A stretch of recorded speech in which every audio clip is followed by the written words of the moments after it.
Hello friends, and welcome back to my channel. If you're new here, my name is Colleen and I'm really pleased that you've joined me today. Today I am going to do another lazy day meal, a dessert and a skillet dinner, because a lot of you commented that you enjoyed the skillet meals a lot and that you also could use a good quick dessert. So come on back, we'll get started with the dessert. As someone in the community said, it's best to have dessert first because life is too uncertain. So let's get started on the dessert, and I will be right back after this.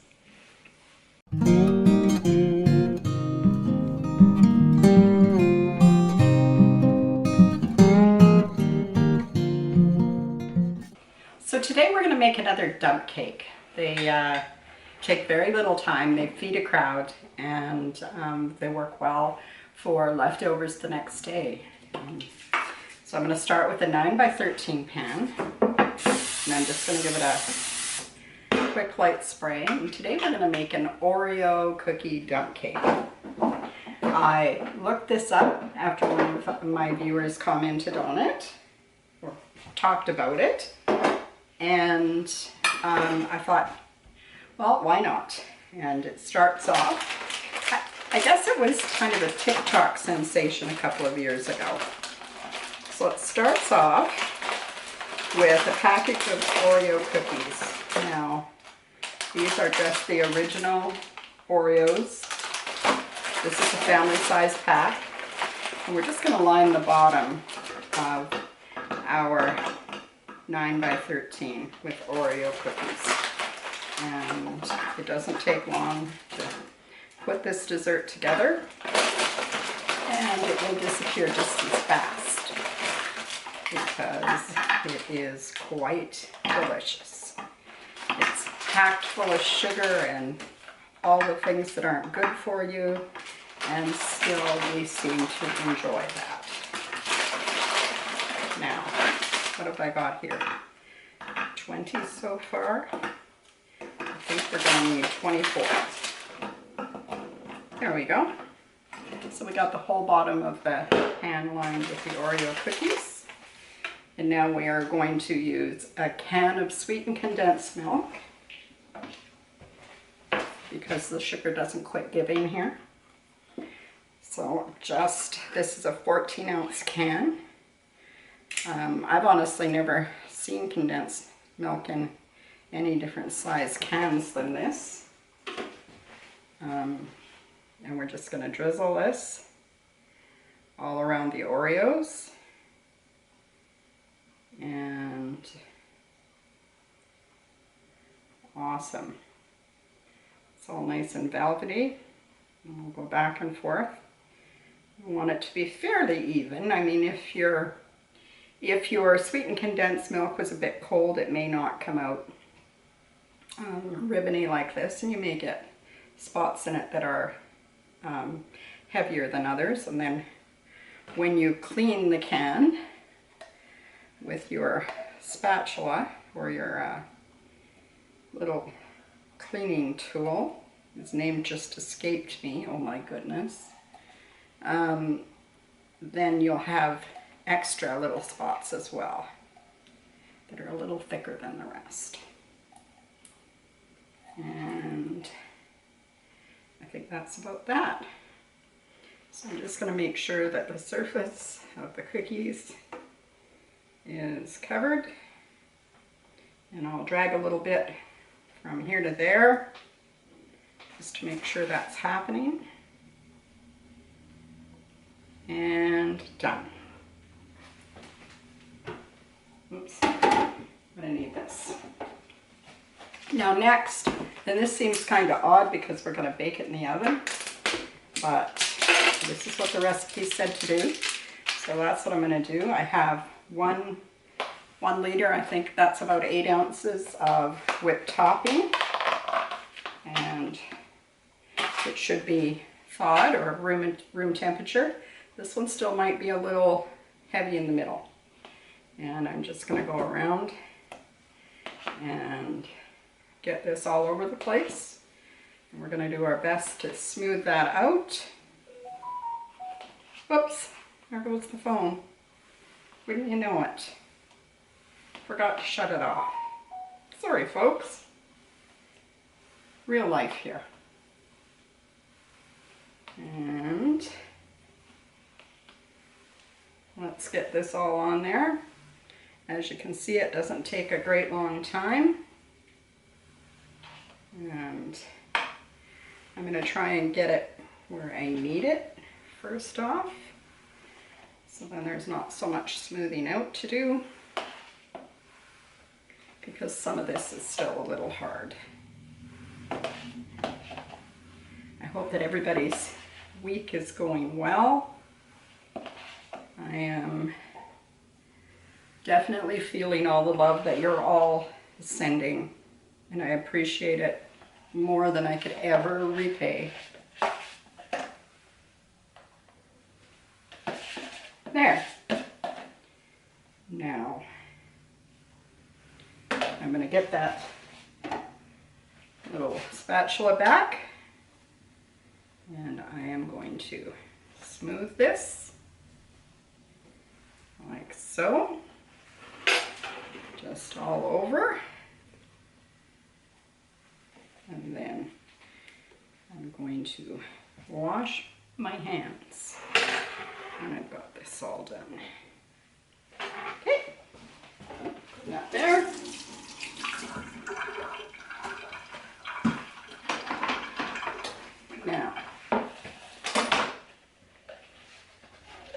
Now next, I'm going to open up this box of super moist devil's food chocolate cake. And we're going to use this dry out of the bag. You need the whole entire thing. And we're just going to sprinkle this on and cover the whole surface. I know this seems so counterintuitive to what we're used to doing, but somebody figured this out, then they shared it. You know, if it became a sensation, then you gotta try it, right? Which reminds me, I also had somebody in the community ask me if I ever tried new recipes. Well, this is definitely a new one. And I want you to have a look, if you would, at Pinterest or wherever you get your recipes from. And if there's something on there that you would really like to see me try for a video, I would be happy to give it a go. So just in the community tab, send me a link to your recipe or send it to me in an email, and I will pick one or two of those recipes out of there to give a go. I know that seems kind of unusual, but I'm happy to try new recipes all the time. And I had, you know, I only have so many recipes of my own before I have to start looking for other ones. Now I have taken, and I did it a little while ago, so it's gotten soft on me. I have 3/4 of a cup of butter, which I diligently cut into squares. But then of course it's warmed up, so it's sealed itself again. And I'm going to cover the top of this with pats of butter. And you want them to cover most of the top. I had a whole pound. I don't generally buy my butter in a 4-pack, you know, where it comes in sticks of butter. We buy them by the pound. You can buy them by sticks of butter in the store, but they are quite a significant amount more expensive than like $1 a pound or more than just buying them in the pound and cutting them up yourself. So for the little bit of time it takes me to cut them myself, I'm going to do that. Okay. Now, I'm going to use up this whole entire 3/4 of a pound. So that might mean I have to move some of these aside and make room, but that's what we'll do. I have the oven preheating to 350 degrees, and this is going to go in there and bake for 45 minutes. So it will take a little bit to get through. Now, when this is all baked up in the oven, there may be still some dry looking spots on the top of it, but don't fret. It just kind of adds a texture to it that you wouldn't otherwise have. So don't let that turn you off. And here we go. Oh, I think I have exciting news. Hang on, everybody. What are you making? I am making a Oreo dump cake. Oreo cookie dump cake. Okay, sorry about that little delay right there. My niece walked in and I thought she was going to share some terrific news with me, but that wasn't the case. But I was still happy to see her. So in the meantime, I put that pan into the oven, preheated 350 degree oven, and it's going to be in there for 45 minutes. And now we'll move on to the skillet meal for dinner.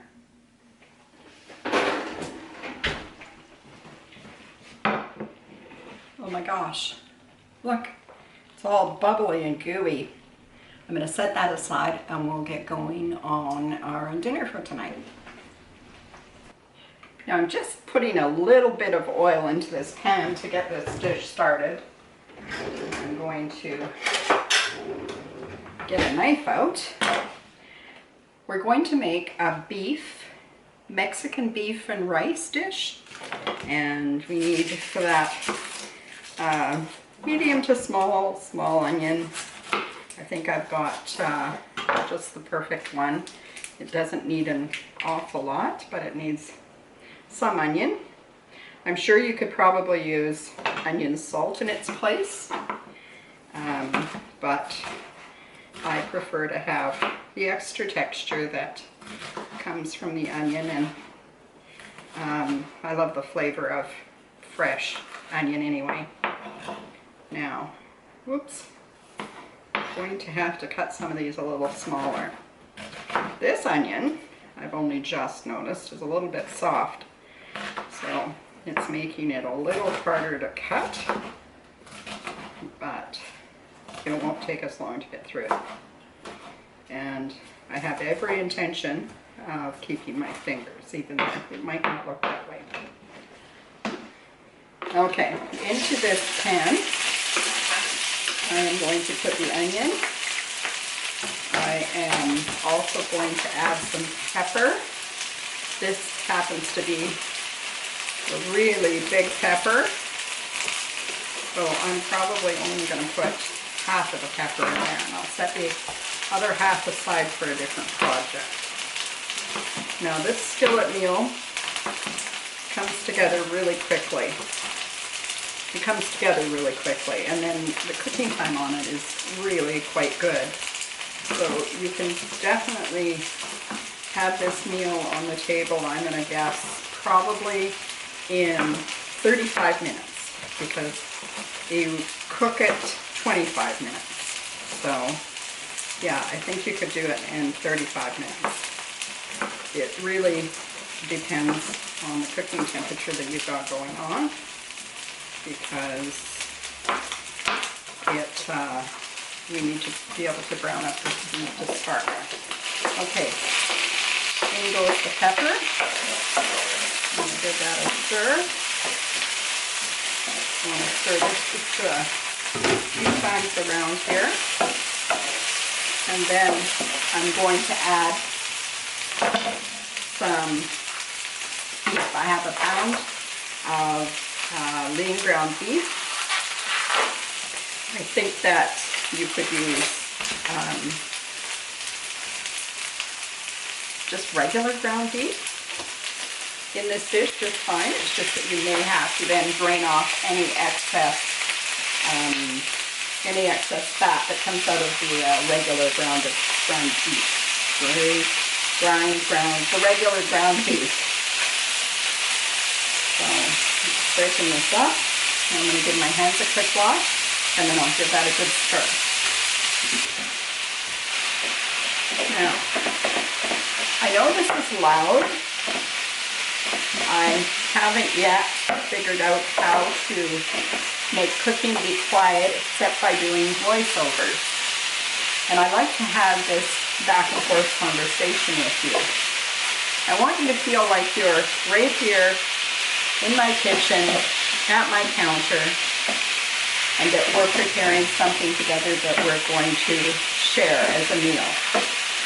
So, other things that we're going to need for this meal are some tomato paste, about a tablespoon, a package of taco seasoning. I'm using the mild because my husband doesn't like things to be super hot. I'm using one can, 398 milliliters of fire roasted diced tomatoes. So you could use whatever diced tomatoes you want. It doesn't have to be fire roasted, but I think they add something to it. I need 2 teaspoons of garlic, and I'm choosing to use the minced garlic this time. I need a bit of beef stock, a couple of cups, and a cup of rice. And my husband's doctor has ordered him off of corn, for the time being at least, having a bit of a tummy issue. So normally I would put a whole cup of frozen corn in here, but I'm going to add frozen peas instead. You do whatever suits you the best. And those are the ingredients that go into this. So it doesn't take very long. Oh, and I forgot, a little bit of cheese. So I have a Tex-Mex blend here. But you know, if we're making Mexican style beans and rice, then that would make sense to have the Tex-Mex cheese to go on the top of it. So we're just going to cook this down. It'll take probably 5 to 8 minutes to get all of the stuff cooking well. One of the things that I enjoy about this recipe is that you don't entirely have to have all the meat well done, because we're going to be cooking this longer. So these big pieces of onion and bell pepper in here will also soften a lot. So we're going to go ahead with the rest of the ingredients right now. I'm going to eyeball it, and I'm going to add about a tablespoon or a tablespoon and a half of tomato paste. I like to buy it in the tube, and I just keep it in the door of my refrigerator because I can squeeze out what I need, and then I can put it into the fridge. And I need a couple teaspoons. You know what? That doesn't fit. A couple of teaspoons of garlic, or maybe just one big one. I'm going to stir this about.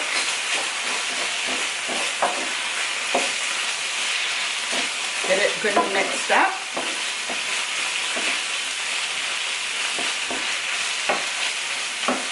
There we go.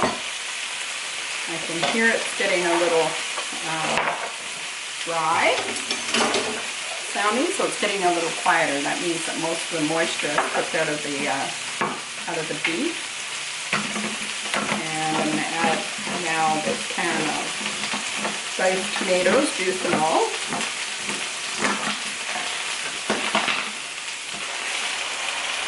This is going to get quiet. And 2 cups of beef stock,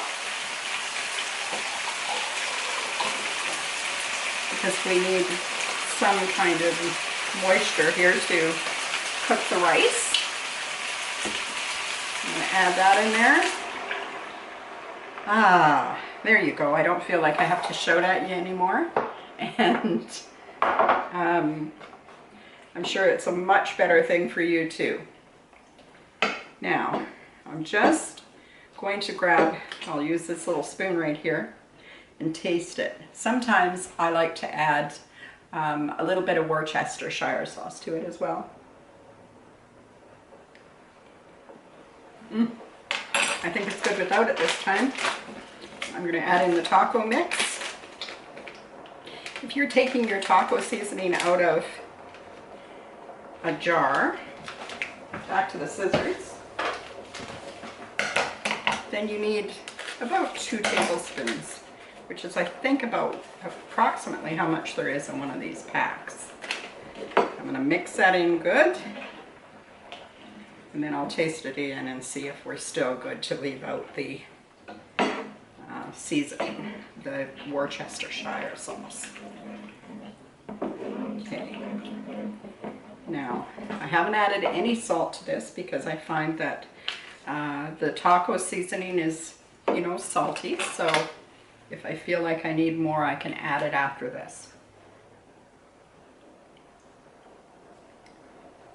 Nope. I think it's great that way. Now I'm going to add 1 cup of rice. This is a long grain rice. It is, what kind is it? I think it's basmati. And normally when I cook basmati rice, I rinse it, but I don't mind if this thickens a little, so I'm going to add the whole thing right in there. And I'm going to stir it in. We want the rice to be moist. And it's going to suck up a lot of this juice. And I'm going to add, lastly here, I'm going to add some veg to it. Some more veg, because the tomatoes are veg, and so is the peppers and the onions. So here's some more veg going into it. And like I said before, if you wanted to keep it more traditional, you would use corn in here instead of peas. We're only doing it this way right at this time, this moment in our lives. There are some things we're having to avoid, and at the moment, corn is one of them. So now, I am going to put the lid on this, and I'm going to let this, I'm going to watch it closely till I can see that it's come to a boil almost everywhere, which it's there. And then I'm going to turn it down, but just enough so that it continues to simmer like this. Just a gentle boil in there. And I'm going to set my timer for 20 minutes, and I'll check it there to see if the rice is good. Generally it takes about 25 minutes. I guess it really depends on how much you turn it down. Right now I'm on about 275 degrees on my dial, and I will keep stirring this occasionally because I don't want the rice to stick to the bottom, but I don't want to lift the lid too often because we're trying to steam that rice too. So that's the story about that. I turned it down just a little bit more and it was a little too much. It stopped it from working. So back up it goes, because we do want to keep it at a bubble. You could totally do this on your stovetop. It's awkward for me to cook over there, to get my camera set up over there. It takes a few extra steps and a little more time, and I wanted you to see exactly how quick this can be if you're trying to make it at home. So I'll see you back here in between 20 and 25 minutes, and that's when we'll put the cheese on and we'll let her rest for 5 minutes, and then dinner is ready. Oh, I don't know that it could be simpler than that. Once you have everything all gathered up, and that's the kind of cook I am. I don't like to race around looking for things here and there out of the cupboards and pulling things out. I want to have everything lined up that I need for that dish.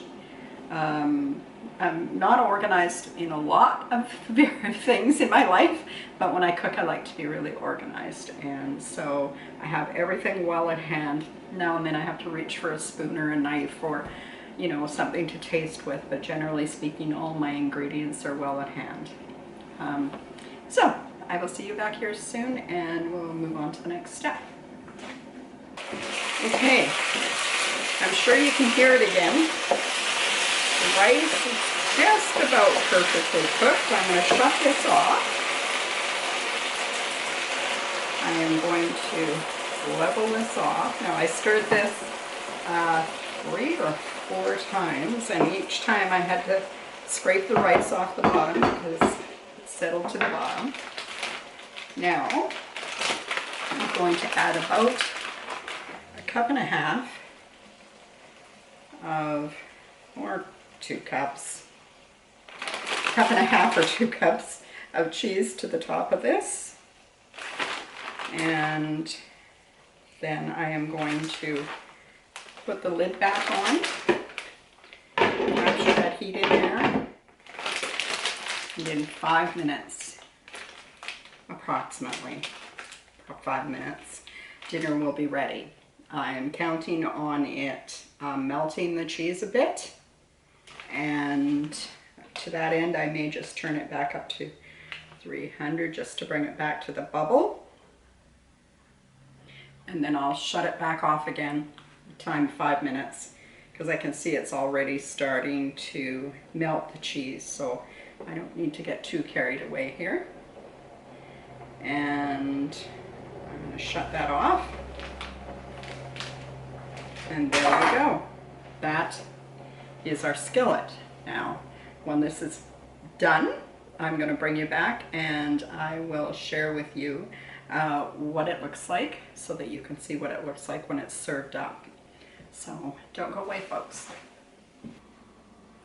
And this is what this looks like. This beautiful Oreo dump cake looks like when it comes warm still out of the pan. It's so tasty, you wouldn't hardly believe it. I think what could improve upon this maybe is just a dollop of vanilla ice cream or a little bit of whipped cream.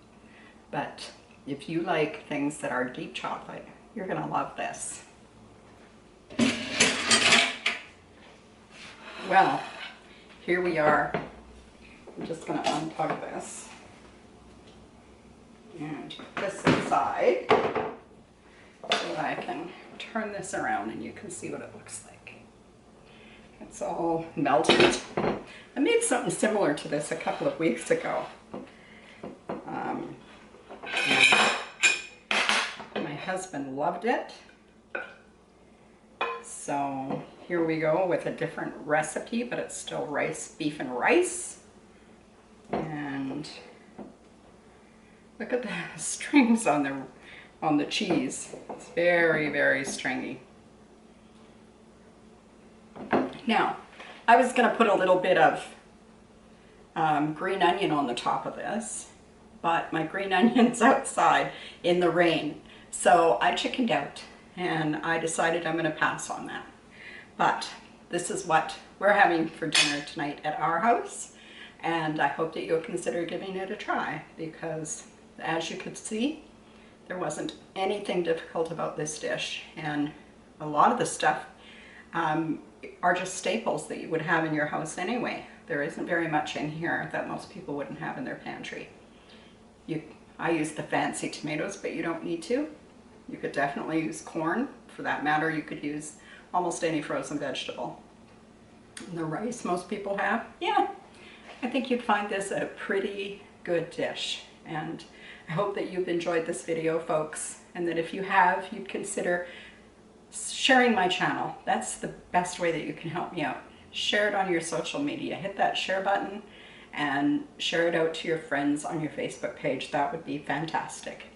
I look forward to coming to you again soon with new recipes, and I want you to work on your homework too and send me some recipes that you would like me to do for a video, and I will do that. I will pick 1 or 2 out and I will make videos. Thanks so much for watching, and I will see you on the next one. Take care, everyone, every one of you. Thank you so much. Bye-bye.